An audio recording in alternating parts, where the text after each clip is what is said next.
Good morning. Twelfth online class में आप सभी का स्वागत है।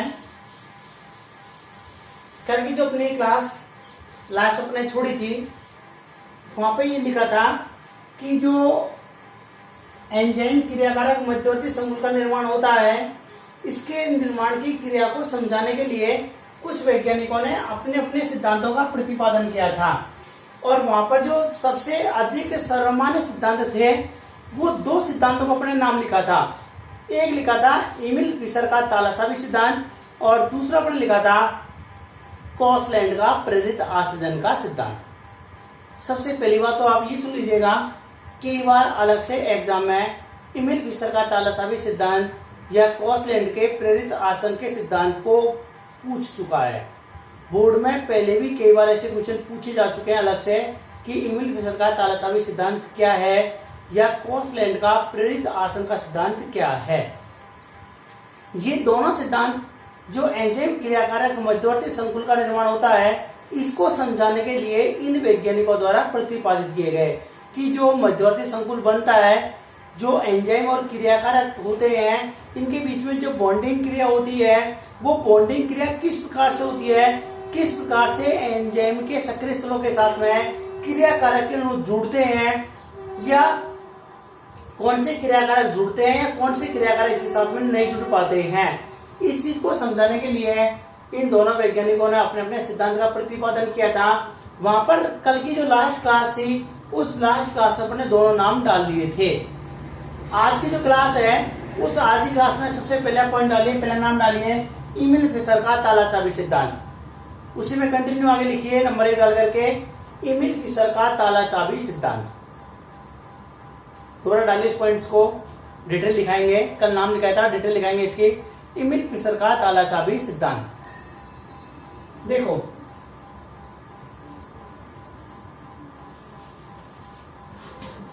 यह सिद्धांत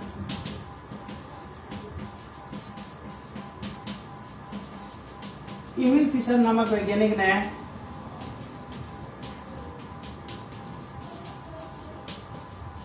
1898 ईस्वी में प्रतिपादित किया। एक लाइन लिखनी है, यह सिद्धांत एमिल फिशर नामक वैज्ञानिक ने 1898 ईस्वी में प्रतिपादित किया। ये लिख लिया आपने, एक बार इसको समझ लीजिए क्या है ये। देखो,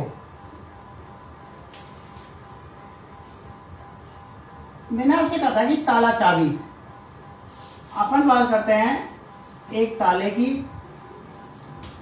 और एक अपन बात करते हैं चाबी की। आपने सुना भी होगा कि ये जो लॉक होता है ना, ये लॉक इसी की चाबी से खुलता है। कई बार अपन घर में लॉक लगा देते हैं, अपने पास से चाबी गुम हो जाती है, अपन दूसरी चाबी लगा के खोलने की कोशिश करते हैं और अंततः वो लॉक नहीं खुलता है। कभी आपने सोचा है कि वो लॉक क्यों नहीं खुला? अपन क्या कहते हैं, इसकी चाबी नहीं इसलिए नहीं खुला। जनरली ये कहते हैं ना कि सर इसकी चाबी नहीं थी इसलिए नहीं खुला। लेकिन एक्चुअल में अपन साइंस की बात देखें तो जहां कहीं भी ऐसी चीज होती है उनको देखने की स्थिति होती है। जो चाबी होती है ना, ये अपने पास कोई चाबी है, इस चाबी में आपने देखा हो तो यहाँ पर आपको ऐसे बहुत सारे अलग अलग से आपको साइड्स दिखाई देती है, ऐसे अलग अलग से दिखाई देते हैं यहाँ। और ये जो अलग अलग से होता है, देखो चाबी में दिखाता हूँ आपको, चाबी पड़ी हुई है। हाँ, एक चाबी देखो आपको दिखाई दे रही है। देखो ये चाबी आपको दिखाई दे रही है, देखो ये चाबी दिखाई दे रही है आपको। ये चाबी के ये वाले जो स्थल, ये जो कटिंग होती है ना, ये कटिंग, ये क्या कहलाते हैं? ये इसके एक्टिवेशन साइड्स कहलाते हैं। क्या कहलाते हैं? ये सक्रिय स्थल कहलाते हैं। देखो कटिंग दिखाई दे रही है आपको बीच में से, यहाँ से कट रहा है, यहाँ से डिजाइन बन रही है। ये जो डिजाइन होती है, ये डिजाइन क्या होती है? इसके सक्रिय स्थल होते हैं। अब ऐसी की ऐसी डिजाइन सेम लॉक के अंदर भी होनी चाहिए। यदि इसकी डिजाइन में हल्की सी परिवर्तन हो जाएगा, यदि ये वाला सिरा छोटा हो गया, ये सिरा बड़ा हो गया, या इसकी जो डिजाइन है, ये वाली डिजाइन है, इस डिजाइन में इसका परिवर्तन कर दें तो इसके सक्रिय स्थल और लॉक के सक्रिय स्थल क्या हो जाएंगे? अलग अलग हो जाएंगे। और स्केसल और लॉकेसल जब अलग अलग होंगे तो लॉक नहीं खुल पाएगा। यदि सेम यही कंडीशन यदि लॉक के अंदर भी है जब तो लॉक खुलेगा, और यदि ये कंडीशन लॉक के अंदर नहीं है तो लॉक नहीं खुलेगा। तो ये सिद्धांत ये कहता है कि जिस प्रकार से एक विशेष प्रकार का ताला एक विशेष प्रकार की चाबी से खुलता है, ठीक उसी प्रकार से एक विशेष प्रकार का एंजाइम एक विशेष प्रकार के क्रिया कारक के मॉलिक्यूल्स के साथ में ही जुड़ता है। मनना आए जो एंजाइम और मनना आए जो क्रिया कारक मध्यवर्ती संकुल का निर्माण नहीं करते हैं। ये बात किसने कही थी? ये बात एमिल फिशर के सिद्धांत ने कही थी कि मनमाए जो चाबी लगा दो और मनमाए जो लॉक खोल लो। ये बात नहीं की थी, इसने ये कहा था कि जिस लॉक की चाबी है वो लॉक उसी की चाबी से खुलेगा, दूसरी चाबी से नहीं खुलेगा। ठीक उसी प्रकार से एक विशेष प्रकार का एंजाइम एक विशेष प्रकार के मध्यवर्ती यौगिक का निर्माण करता है। अब ये बात तो सही है कि एक विशेष प्रकार का ताला एक विशेष प्रकार की चाबी से ही खुलता है। यहां तक तो ये बात इस सिद्धांत पे लागू होती है। लेकिन कोई ये कहे कि सर ये चोर होते हैं, फिर वो मास्टर चाबी कौन सी होती है? उनके लॉक और उसकी चाबी तो अलग अलग होती है ना, फिर वो लॉक कैसे खुल जाते हैं? ये बात भी सही है। किसी ने सही क्वेश्चन पूछा है कि भाई मास्टर चाबी होती है, उस मास्टर चाबी से कोई सब लॉक खुल लेता है वो चोर, तो फिर ये सिद्धांत लागू नहीं होना चाहिए। हाँ, एमिल फिशर ने ये कही थी कि एक ताला उसी चाबी से खुलता है।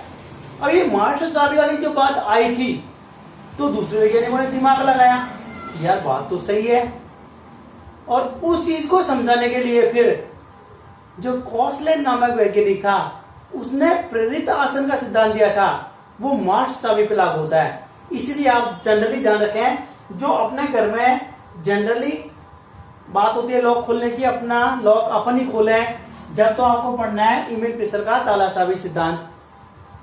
और जब कहीं भी चोरी की बात होती है और मास्टर चाबी से लॉक खुलता है तो वहां आपको ध्यान रखना है कॉसलैंड का प्रेरित आसंजन का सिद्धांत। आपको बस यही ध्यान रखना है कि अपना लॉक अपन खोले, अपनी चाबी से खोले, जब तो आएगा एमिल फिशर का सिद्धांत आएगा। और जब चोरी हुई गाड़ी को या किसी चोरी चीज चाबी से लॉक खुलता है तो वो क्या कहलाता है? प्रेरित आसंजन का सिद्धांत कहलाता है। तो ये सिद्धांत क्या कहता है? ये सिद्धांत ये कहता है कि जिस प्रकार से एक विशेष प्रकार का ताला एक विशेष प्रकार की चाबी से ही खुलता है, ठीक उसी प्रकार से एक विशेष प्रकार का एंजाइम एक विशेष प्रकार के क्रिया कारक के साथ जुड़ करके मध्यवर्ती यौगिक का निर्माण करता है। इसके पश्चात में इनके मध्य में क्रिया होती है और अंततः उत्पाद का निर्माण हो जाता है। तो पॉइंट डालिए एमिल फिशर का ताला चाबी सिद्धांत।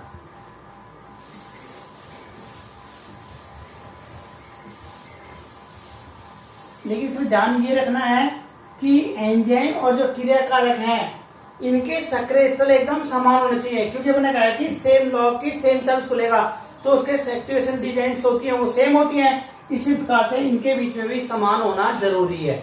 लिखो, इसमें ये लिख लिया था क्या? यह सिद्धांत एमिल फिशर नामक वैज्ञानिक ने 1898 में प्रतिपादित किया। लिख लिया? ठीक है, नहीं लिखा तो इसको लाइन को लिखो।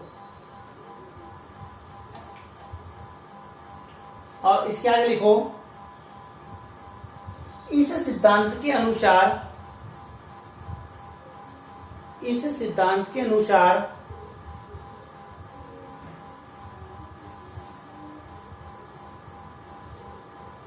एक विशेष प्रकार का ताला इस सिद्धांत के अनुसार एक विशेष प्रकार का ताला एक विशेष प्रकार की चाबी से खुलता है। एक विशेष प्रकार का ताला एक विशेष प्रकार की चाबी से खुलता है।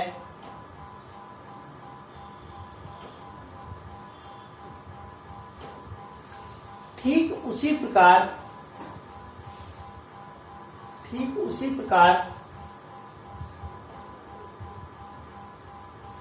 एक विशेष प्रकार का एंजाइम ठीक उसी प्रकार एक विशेष प्रकार का एंजाइम एक विशेष प्रकार के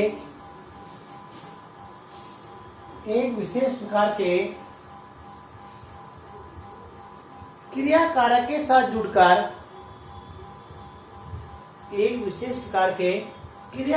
साथ जुड़कर मध्यवर्ती संकुल का निर्माण करता है।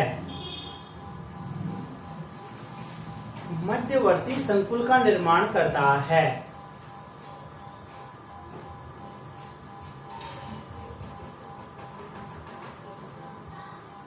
इसे मध्यवर्ती संकुल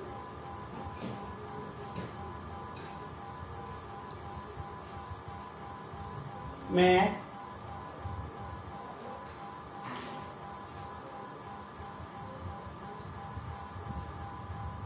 एंजाइम अभिक्रिया की दर में परिवर्तन करता है। एंजाइम अभिक्रिया की दर में परिवर्तन करता है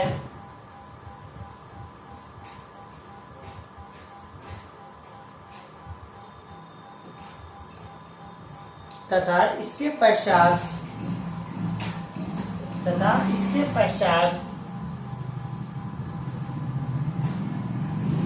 उत्पाद का निर्माण होता है।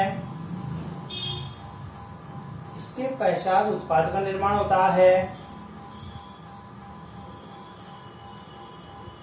एवं एंजाइम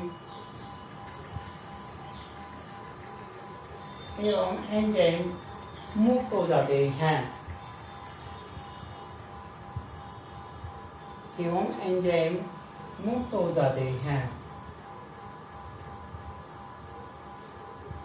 देखो ये अपने पास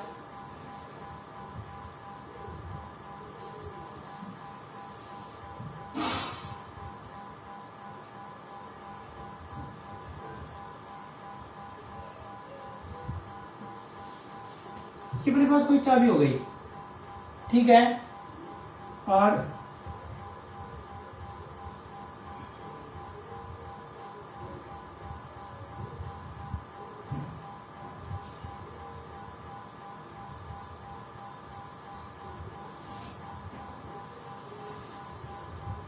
ये अपने पास कोई एंजाइम हो गया।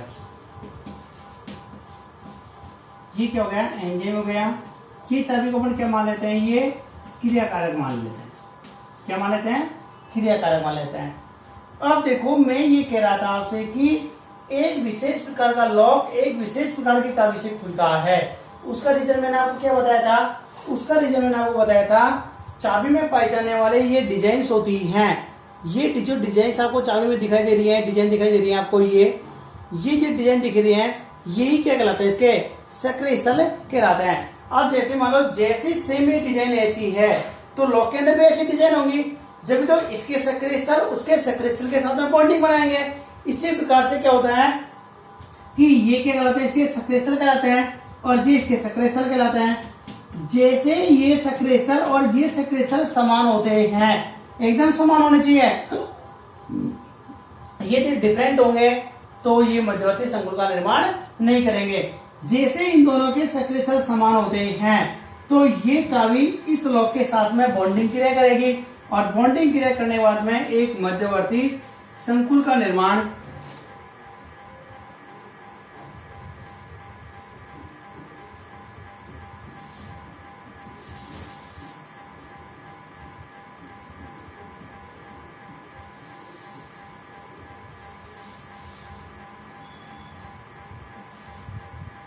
ये मध्यवर्ती संकुल बन गया। ये देखो, ये चाबी का हो गया और ये एंजाइम्स का हो गया।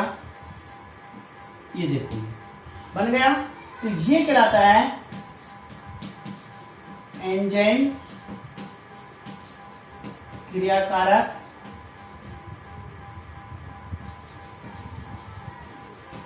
मध्यवर्ती संकुल। कैसा होता है? ये ऐसा ही होता है और अंततः चाबी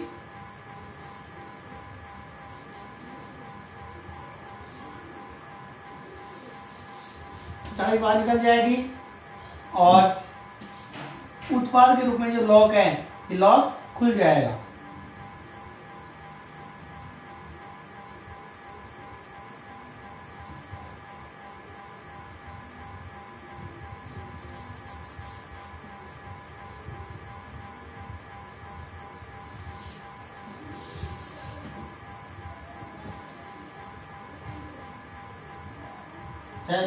उत्पाद लिख लो, ऐसे लिख लो,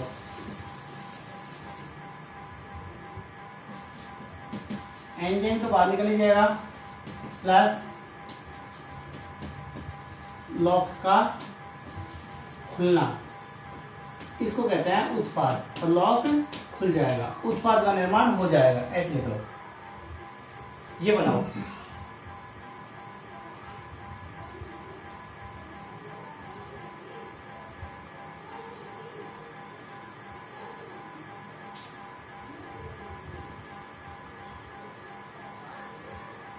सेम बनाना है, हो गई हो।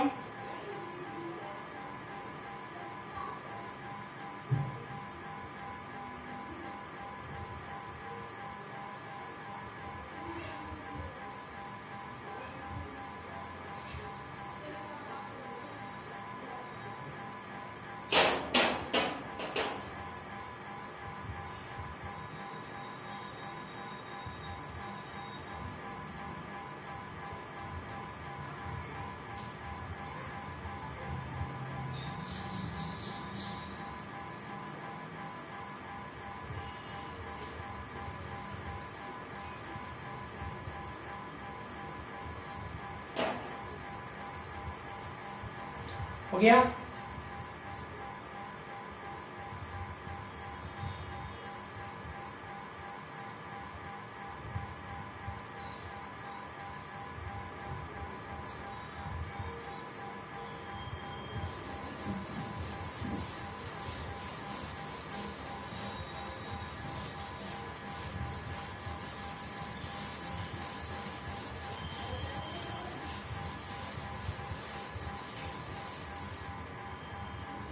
दूसरा आता है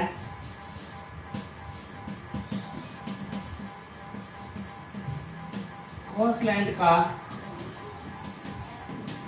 प्रेरित आसंजन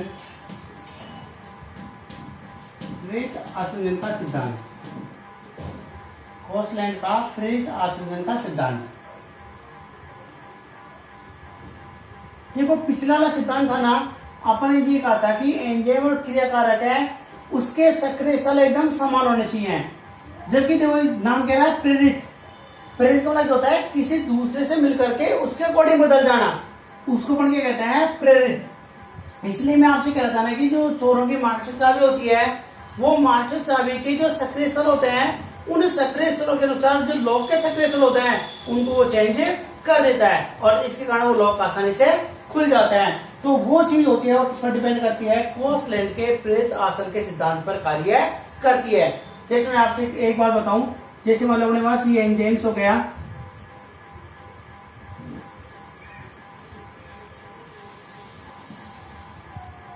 ये अपने पास एंजाइम्स हो गया। अब इस एंजाइम के ये सक्रिय स्थल कहलाएंगे और यदि अपने पास सेम यो का यो, यदि अपने पास कोई क्रियाकारक आ जाए, क्या जाए सेम ऐसी डिजाइन का क्रियाकारक आ जाए, जब तो कौन सा सिद्धांत होएगा, जब तो होएगा एमिल पेसर का ताला चाबी सिद्धांत होएगा। लेकिन इनके सक्रिय स्थल और ये एंजाइम अणु के जो मॉलिक्यूल्स होते हैं ये समान आकृति के नहीं हो, तो जब कौन सा सिद्धांत आएगा, प्रेरित आसंजन का सिद्धांत आएगा। ध्यान रखना, जब इन दोनों के सक्रिय स्थल समान होते हैं जब तो एमिल पेसर का ताला चाबी सिद्धांत होता है, और जब इन दोनों के सक्रिय स्थल अलग अलग होते हैं जब कौन सा होता है, कोसलैंड का प्रेरित। तो प्रेरित होने क्या होता है, इन दोनों में से अलग अलग होने चाहिए, एक दूसरे से टच में आने के बाद में प्रेरित हो जाए और अपने आप में परिवर्तन कर लें, तो उसे क्या कहते हैं, कोसलैंड का प्रेरित आसंजन का सिद्धांत कहते हैं। इसलिए इस सिद्धांत ने ये कहा था कि जो एंजाइम के सक्रिय स्थल होते हैं ये एंजाइम के सक्रिय स्थल कठोर नहीं होते हैं, दृढ़ नहीं होते हैं, लचीले होते हैं। जैसे क्रियाकारक के अणु इसके संपर्क में आते हैं तो एंजाइम के सक्रिय स्थल इस क्रियाकारक के अणु के रूप में परिवर्तित हो जाते हैं। जैसे मान लो क्रियाकारक तो ये हो गया और मैं आपसे कह दूं कि इसके सक्रिय स्थल कैसे हैं, इसके सक्रिय स्थल कैसे हैं, इसके सक्रिय स्थल ऐसे हैं। अब देखो इसके सक्रिय स्थल और इसके सक्रिय स्थल अलग अलग हो गए ना, होना कैसे चाहिए था पहले वाला, लेकिन जैसे ये इसके संपर्क में आएगा तो इसके संपर्क में आते ही जो एंजाइम्स होंगे ना, एंजाइम के सक्रिय स्थल क्या हो जाएंगे, इस क्रिया कारक के मॉलिक्यूल के अनुरूप हो जाएंगे। और जैसे मॉलिक्यूल के अनुरूप होंगे ये एंजाइम क्रिया कारक मध्यवर्ती संकुल का निर्माण कर लेते हैं। ये भी कैसा होता है, ऐसा ही होता है। और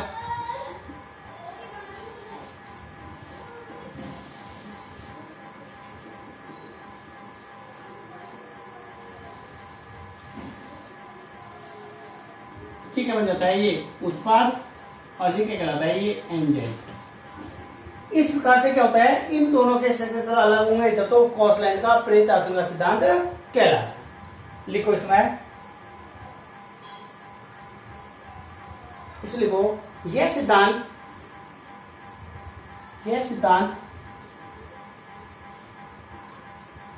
कॉसलैंड नामक वैज्ञानिक ने, यह सिद्धांत कॉसलैंड नामक वैज्ञानिक ने 1966 कॉसलैंड नामक वैज्ञानिक ने 1966 में प्रतिपादित किया। 1966 में प्रतिपादित किया। अगला इस लिखो, इस सिद्धांत के अनुसार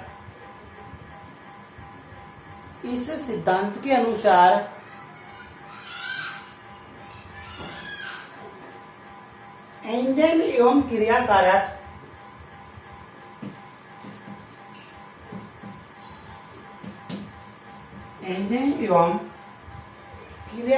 के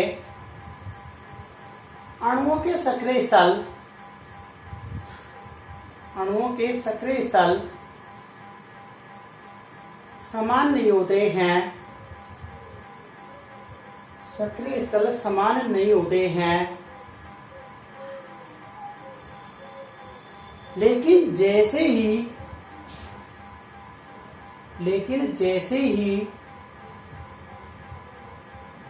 ये एक दूसरे के संपर्क में आते हैं, लेकिन जैसे ही ये एक दूसरे के संपर्क में आते हैं तो परस्पर प्रेरित होकर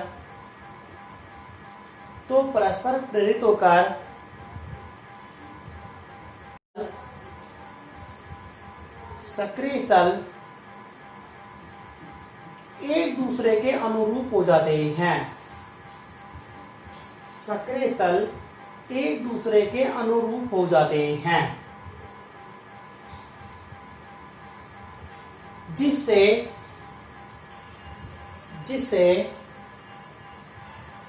एंजाइम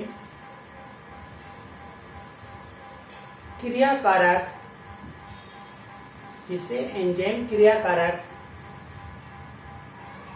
मध्यवर्ती संकुल का निर्माण हो जाता है। एंजाइम क्रियाकारक मध्यवर्ती संकुल का निर्माण हो जाता है और अंततः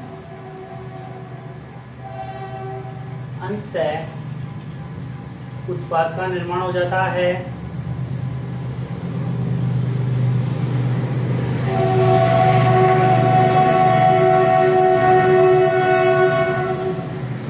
उत्पाद का निर्माण हो जाता है एवं एंजाइम मुक्त हो जाते हैं।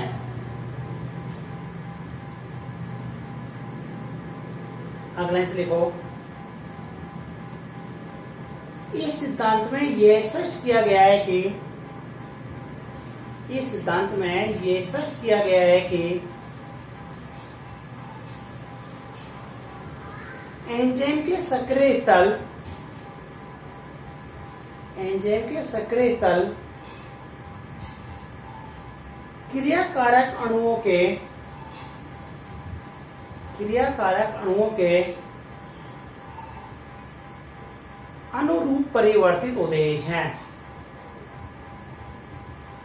क्रियाकारक अणुओं के अनुरूप परिवर्तित होते हैं। अर्थात एंजाइम के सक्रिय स्थल लचीले होते हैं जो क्रियाकारक अणुओं से प्रेरित होकर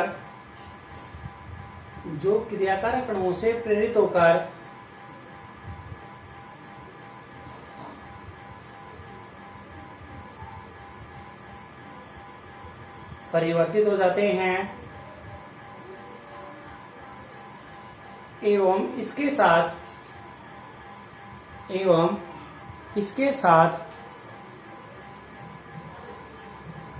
बंधन क्रिया दर्शाने लगते हैं।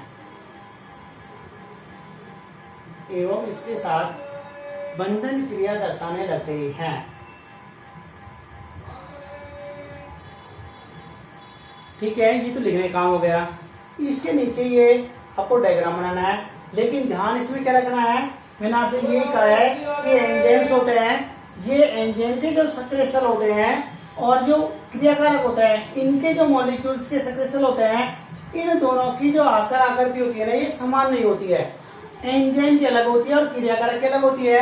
जैसे कोई क्रियाकारक मॉलिक्यूल्स इस एंजाइम के संपर्क में आता है तो इस एंजाइम के सक्रिय स्थल लचीले होते हैं, सॉफ्ट होते हैं, तो इस क्रियाकारक के अणुओं के अनुरूप क्या होते हैं, ये परिवर्तित हो जाते हैं। और जैसे इसके अकॉर्डिंग परिवर्तित होते हैं तो एंजाइम क्रियाकारक के साथ जुड़कर के एक मध्यवर्ती संकुल का निर्माण कर देते हैं।